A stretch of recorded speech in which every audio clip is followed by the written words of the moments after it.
सूरज की किरणें मामूल के मुताबिक शहर की तंगो तारीक गलियों में सरायत कर रही थीं। इन पुरानी तर्ज के बने छोटे मकानों में नई सुबह के आगाज की तैयारियां जारी थीं। अम्मा हाजिन के पराठों की खुशबू और धुआं सारे में फैला हुआ था। निखत अपने 2 साला बच्चे के हमरा अपने खावंद की खिलौनों वाली रेडी दुरुस्त कर रही थी। 2 साला मुन्ना बार बार खिलौने पकड़ता और निखत हर बार उससे खिलौने छीनकर वापस रख देती। छत पर खड़ी गुड़िया दूर स्कूल जाते हुए बच्चों को हसरत भरी निगाहों से देख रही थी और इसके पीछे खड़ा अली खामोशी से एक नज़र उसको देखता है और एक नज़र अपनी मुट्ठी में मौजूद सिक्कों पर डालता है और फिर कुछ सोचते हुए एक छलावे की मानिंद सीढ़ियां उतरने लगता है। मोहल्ले में सब उसे उसके फुर्तीलेपन की वजह से सुपरमैन कहते थे। बिला वजह मुस्कुराते रहना और दूसरों की मदद करना सुपरमैन का शगफ था। वो अपनी असली मुस्कुराहट लबों पर सजाए आड़ी तिरछी गलियों में अपनी मौज में भागता और गुनगुनाता हुआ जा रहा था। शायद उसके पास बहुत ज्यादा दौलत थी या शोहरत, जिसकी वजह से वो हर वक्त खुश रहता था, मगर ऐसा तो कुछ भी नहीं था उसके पास। फिर न जाने क्यों उसके चेहरे पर तमानियत भरी मुस्कुराहट रहती थी। सुपरमैन इसी मौज मस्ती के साथ बाजार में दाखिल होता है, जहां मुख्तलिफ छापड़ी फरोश अपने मुकामी अड्डे की तरफ बढ़ रहे थे। वो चचा करीम की रेडी पर जा रुकता है, जो अपनी किताबों के ढेर को रेडी पर सजा रहा था। चचा करीम, वो किताब आपने बेची तो नहीं? वो किताबों का ढेर में तलाश करते हुए पूछता है।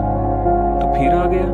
चचा, जो किताबें झाड़ रहा था, मुड़कर उसकी जानिब मुतवज्जा होता है। तुझे कितनी दफा कहा है कि वो किताब पूरे 20 रुपए से कम नहीं मिलेगी। हाँ हाँ पता है चचा, और आज तो मैं वो किताब लेकर ही जाऊंगा। वो जेब में से चंद सिक्के निकालते हुए कहता है। ये रहे पूरे 16 रुपए और आज की दिहाड़ी मिलाकर पूरे 20 हो जाएंगे। बस वो किताब किसी को मत देना चचा। मगर तू इस किताब का करेगा क्या? तेरा बाप तो तुझे स्कूल नहीं भेजेगा। चचा हैरानी से सिक्कों को देखते हुए कहता है। चचा, मैं ये किताब गुड़िया के लिए लेकर जाऊंगा। इसे किताबें पढ़ने का बड़ा शौक है ना।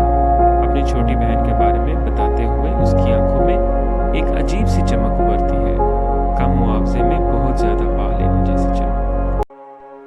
अच्छा, अभी भाग यहाँ से। असलम सुबह सवेरे होटल पहुंच गया था और ज्यादा देर की तो तेरी दुर्गत बुना डालेगा। सुपरमैन उसी जोश में भागते हुए होटल के सामने बैठे चचा हाकिम को सलाम कहता है, जो अपनी आंख में बड़ा सा लेंस दबाए घड़ियों की मरम्मत में मसरूफ था। होटल में दाखिल होने के बाद वो हाथ में कपड़ा लिए मेजों की सफाई में मशगूल हो जाता है। इसी असना में एक बारिश शख्स होटल में दाखिल होता है। होटल के एक कोने में बैठकर वो बाजार का जायजा लेता है, जहां बढ़ते वक्त के साथ रौनक बढ़ती जा रही थी और अब तक खासी गहमा गहमी हो चुकी थी। इसके हाथों में तस्बीह और दिल में न जाने क्या था, मगर शक्ल से वो नहायत खौफजदा और खौफनाक शख्स मालूम होता था। जी साहब, क्या लेंगे आप? दाल, सब्जी, आलू कीमा, पराठा, चाय? सुपरमैन अपनी रटी हुई गर्दान बिना सांस लिए दोहरा रहा था। बारिश शख्स दुनिया माफिहा से बेखबर न जाने किस सोच में गुम था। हमारे होटल की चाय आप एक बार पिएंगे तो? सुपरमैन अपनी रवानी में बोलता जा रहा था, जब वो शख्स एकदम खड़ा हो जाता है। चेहरे के आसार बदलने लगते हैं। तस्बीह की गर्दिश दिल की धड़कनों के साथ साथ तेज हो रही थी। जाड़े के मौसम में भी उसके माथे पे पसीने के कतरे नमूदार हो रहे थे। फिर एकदम तस्बीह की हरकत रुक जाती है और वो शख्स अपनी बेबसी और इज़्तिराब पर काबू ना पाते हुए बाआवाज़े बुलंद कहता है, अल्लाह अकबर। वो एक लम्हा था या कोई तूफान, कोई समझ नहीं पाया था। एक आवाज की गूंज ने गोया सब आवाजें मादूम कर दी थी। ऐसा मालूम होता था जैसे वक्त थम सा गया हो, लेकिन चचा करीम की घड़ियों पर सुइयों की रफ्तार वही थी। मादूम होने वाली आवाजें आहिस्ता आहिस्ता उभरने लगी थीं। बिना सर के धड़, कटे बाजू, झुलसते बदन, चीखो पुकार, आहो जारी। होलनाकी का फसून एक जहर की मानित फिजा में फैल चुका था। जहन्नम का सा समा बना के कोई जन्नत कमाने चला था। नापाक हाथों से तस्बीह जुदा हो चुकी थी और मोती बिखर चुके थे, उस उम्मत की मानित जिसका शिराजा बिखर चुका था। सुपरमैन की जेब में से गिरने वाले सिक्के जमीन पर रक्स कर रहे थे, जैसे अपनी फतह का जश्न मना रहे हों।